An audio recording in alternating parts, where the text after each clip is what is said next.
ধর্ষিতা নয়, ধর্ষকের জন্য লজ্জা পাওয়া বরাদ্দ হোক, এই লক্ষ্যেই শুরু হয়েছিল শেম দ্য রেপিস্ট বা ধর্ষককে লজ্জা দাও আন্দোলনের। কিভাবে শুরু হয়েছিল এই আন্দোলন, আসুন শুনে নেওয়া যাক।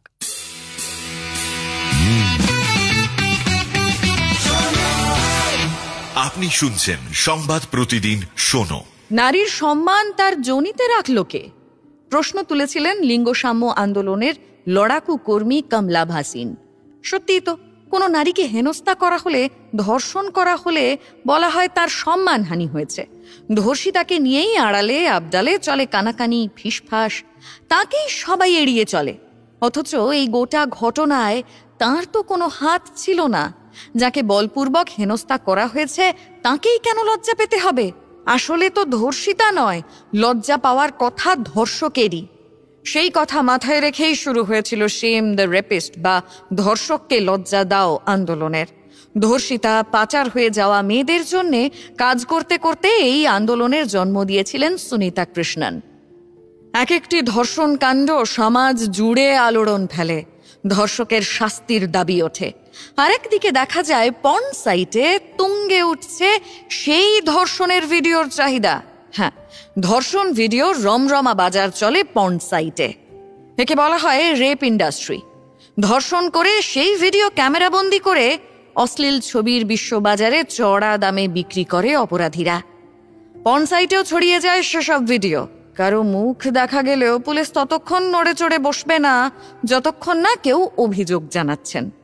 আবার সে অভিযোগও নাম গোপন করে জানানোর উপায় নেই। এই পরিস্থিতিতেই শেম দ্য রেপিস্ট আন্দোলনের কথা ভেবেছিলেন সুনিতা। হায়দ্রাবাদের মেয়ে সুনিতাকেও 15 বছর বয়সে 8 জনে মিলে ধর্ষণ করেছিল। বহু লড়াইয়ের পর জীবনে ফিরেছেন তিনি।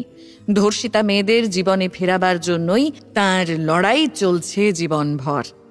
তিনি জানান, তার এক বন্ধু হোয়াটসঅ্যাপে এমনই 2 ধর্ষণের ভিডিও পেয়েছিলেন। সে ভিডিওতে ধর্ষিতার পাশাপাশি ধর্ষক এবং তার সহযোগীদের মুখ স্পষ্ট দেখা যাচ্ছে। খোশ মেজাজে তারা কেউ ধর্ষণ করছে, কেউ তার ভিডিও করছে। আবার সেই ভিডিও MMS হয়ে পৌঁছে যাচ্ছে লক্ষ লক্ষ মানুষের কাছে। সুনিতা বলেছিলেন, একাধিক পুরুষ যেভাবে কোনো লজ্জা, দ্বিধা, ভয় ছাড়া এই কাজ করছে তা দেখে কার্যত স্তব্ধ হয়ে গিয়েছিলেন তিনি।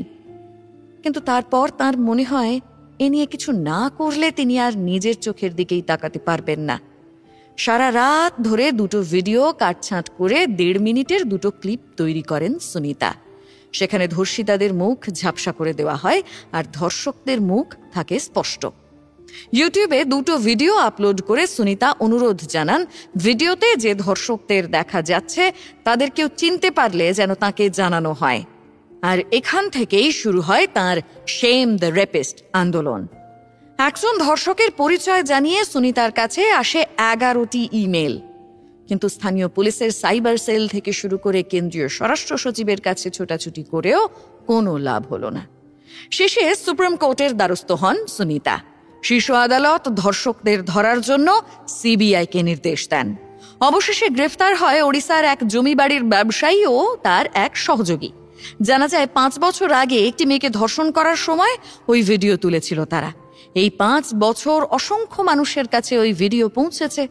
তা সত্ত্বেও ওই ধর্ষকেরা খুল্লা ঘুরে বেরিয়েছে।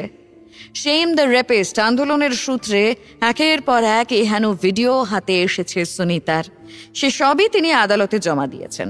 সবগুলির তদন্ত ভারী বর্তেছে CBI-এর হাতে। CBI ঘোষণা করেছিল প্রতি ধর্ষককে চিহ্নিত করে ধরিয়ে দেওয়ার পুরস্কার 1 লক্ষ টাকা করে। কিন্তু এমনটা চলতে চলতে আরো প্রায় 95টি রেপ ভিডিও এসে পৌঁছয় সুনিতার হাতে, যা শুনে চমকে যায় খোদ শীর্ষ আদালত। কিভাবে এ সমস্যার মোকাবিলা করা যাবে তার কোনো স্পষ্ট দিশা সুপ্রিম কোর্টও দেখাতে পারেনি। যারা ভিডিও করছে বা সেই ভিডিও ছড়িয়ে দিচ্ছে তাদের শাস্তি দেওয়ার জন্য লড়াই চালাচ্ছেন সুনিতারা। কিন্তু একদিকে ওই নৃশংস অত্যাচার তাড়িয়ে উপভোগ করার জন্য ওঁত পেতে আছে একদল মানুষ। অন্যদিকে ওই ভিডিও নিয়ে আইনের দ্বারস্থ হওয়ার মতো মানুষের একান্ত অভাব।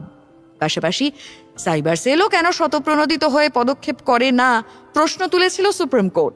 সব মিলিয়ে শেম দ্য রেপিস্ট আন্দোলন আরও একবার স্পষ্ট করে দিয়েছিল মেয়েদের সামগ্রিক বিপন্নতাকে। শুনতে থাকুন সংবাদ প্রতিদিন শোনো।